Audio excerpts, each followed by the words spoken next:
Alex Brando here, and today we are empowering ectomorphs. So the ectomorph body type has some advantages and disadvantages that are quite clear. It isn't as strong as the other body types, it doesn't have as big of a core to draw strength from, but the shoulder of an ectomorph's body type has a clear advantage over for the use of tools, weapons, arms, and because of being lighter and being able to use these tools more efficiently, being able to reposition yourself, the lighter structure is very much so an advantage over, say, an endomorph body type, or even a bit over a mesomorph. More so the endomorph, which is more grounded and in place, and it takes more time for them to shift their direction and their center of gravity because of the way they are. So, ectomorphs have been over the years warriors at range, and nowadays they do very well in striking. Even some submission moves are easier if you're a little more slender. If you have that shoulder, if you have those shoulders in that way, and if you're a little lighter, you can just slink your arm around them a little easier, you know.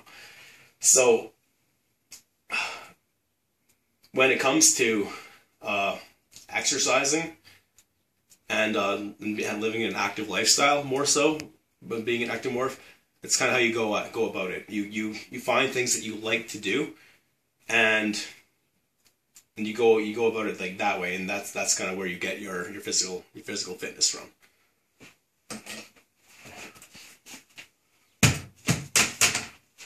But to get maximum efficiency out of any body type, going over compound movements like deadlifts, squats, barbell rows, bench press, all those things are very useful for any body type.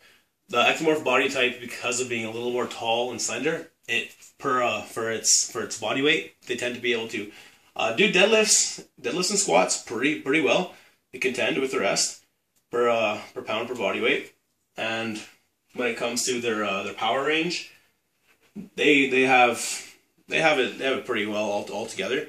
But when it comes to the typical bodybuilding routines that work for endomorphs and mesomorphs, they put you at a risk for shoulder injury because of the way it's shaped and it being a little bit slighter in that way. The amount of volume on the shoulders should be definitely decreased.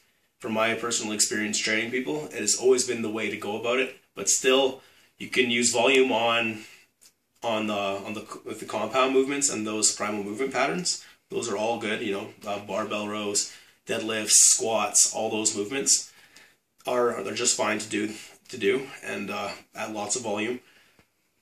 But if you're gonna do, like, say, a Mr. Olympia routine where you do 4 sets of different raises and upright rows, and you got lots of volume here, it's gonna defeat the purpose. The cool thing about the ectomorph body type is to get a beautiful ripped physique, it's real easy.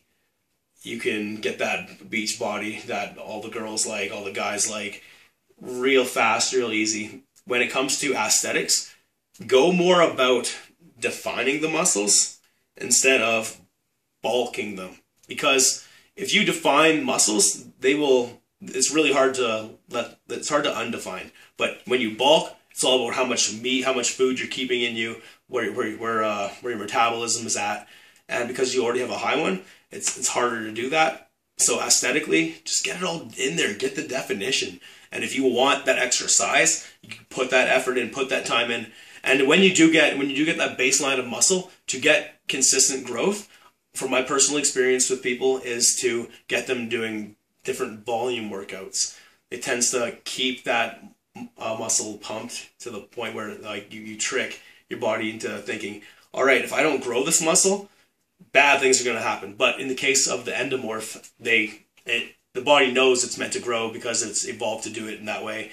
So it's gonna pile up all that meat, all those calories that they're putting in, and over the next couple days they'll get huge. and that's all they gotta do is lift like 3 days a week, and they can get huge. But with the ectomorph body type, a lot more effort is to be put into it if you want to get big. Arnold Schwarzenegger is somewhat of an ectomorph. There's plenty of bodybuilders. Frank Zane, I believe, it was the most famous ectomorph body in bodybuilding. He has an amazing physique and didn't come from too much. He's a great guy to research and get into. So cardio, yeah, go for it. It's great for you. If you love that endurance, if you love how it feels, the ectomorph body type tends to do well with cardio. It doesn't get that reverse effect that the meso and the endo do. If they do too much, their body wants to throw tons of weight on because it's a survival thing. You guys are able to. But watch that. Watch the shoulders and enjoy lots of physical activity. Have fun being an ectomorph.